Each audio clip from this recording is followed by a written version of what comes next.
James Twin for the untouchable true school sports.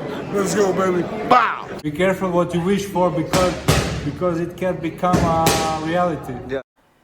The untouchable True School Sports Empire proudly presents something the boxing games are missing. Hey, what's going on? It's your boy BT, and I came here to talk some boxing with the thousands of True School Sports subscribers. Alright, so before I get into the main idea of this video, let me preface everything I'm about to say by first saying that when he's right mentally and he's got everything going and clicking, Teofimo Lopez is one of the most special fighters there is in boxing. He's one of the most dynamic and unique talents that there is. And being somebody from South Florida who used to always hear about him before he even turned pro.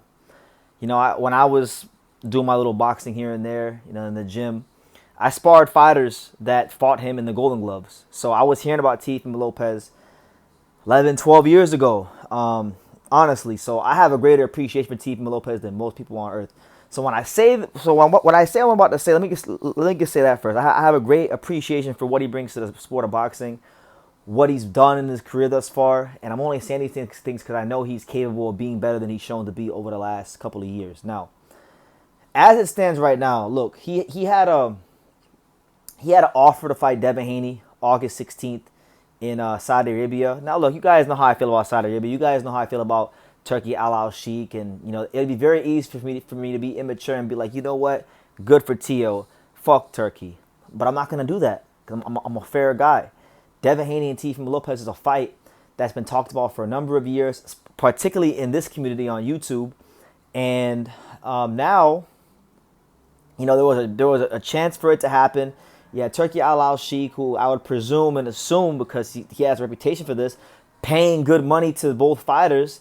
And Teofimo Lopez has went ahead and decided to not take the fight, which continues this consistent trend in his career of just being a dysfunctional fighter. And I'll say it like this: I take no great joy in saying this, but I'm not here to fake the funk or feed you guys bullshit, because you got enough YouTubers and enough boxing reporters and enough people in boxing media feeding you guys bullshit. I love Teofimo Lopez, and I would love to see him be as special as he possibly can be for as long as he can be, because I think he's great for boxing. But Teofimo Lopez is hands down at this moment in time boxing's most dysfunctional big name fighter, star fighter, no doubt about it. Because look at the last year or so.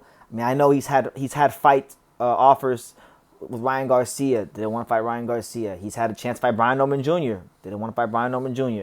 Has had a chance to fight Subra Matias. You know, for whatever reason, didn't want to fight him. You know, supposedly even Hitchens, he's turned him down. And now this Devin Haney stuff. So it's not good that Teofimo Lopez has so many high-profile fights he's been turning down. And then on top of that, if you just do the math, and do the hard numbers, all right?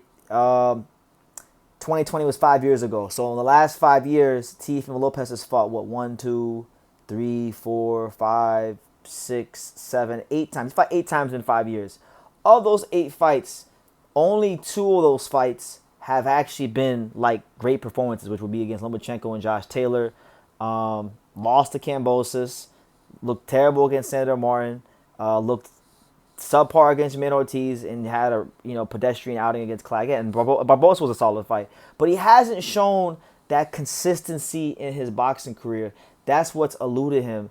And I really think it is fair to say, with all these fights he's turned down, with all these things that have passed by the wayside, Teofimo Lopez at this moment in time is boxing's most dysfunctional star fighter. Now, he's in a different stage of his career now, and I have faith that his career will turn around for the better, because he's going to be managed and advised by one of the brightest and best out there in Keith Connolly. And Keith Connolly actually commented as to why Teofimo Lopez didn't take the Devin Haney fight, stating the following, and I quote, "Unfortunately, Teo won't be fighting in August for personal reasons that I will keep confidential.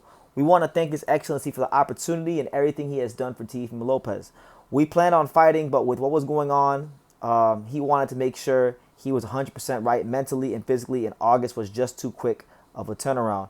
I expected to be back later this year, bigger and better than ever." So Keith Connolly's being optimistic. You know, I'm sure he's got a plan for him. But a lot of what I'm talking about with his career has nothing to do with what Keith Connolly's controlling now.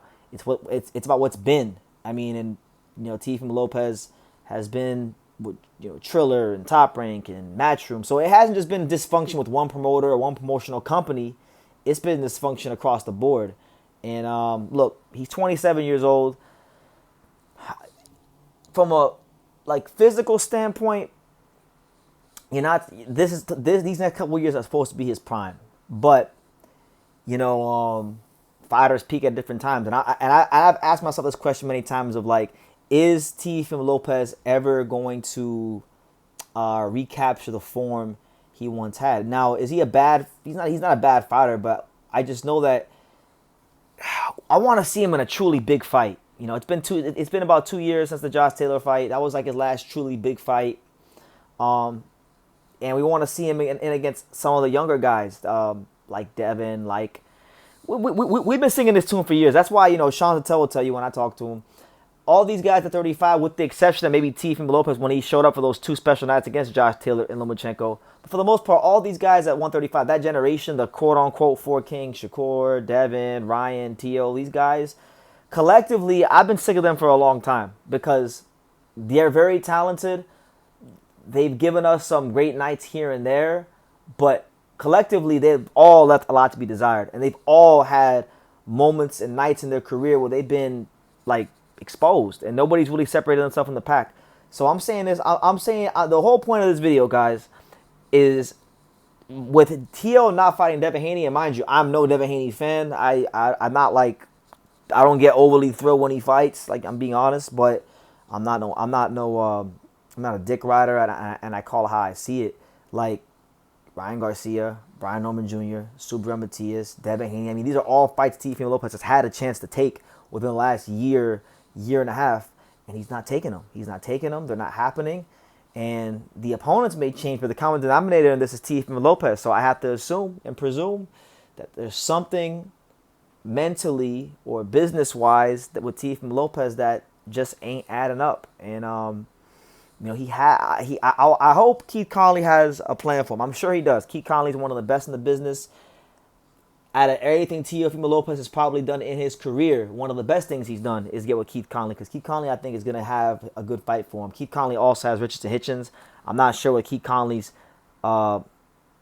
philosophy is on matching his own guys against each other, but I think Teofimo Lopez versus Hitchens makes a lot of sense. Then you got Hitchens, who's a native New Yorker.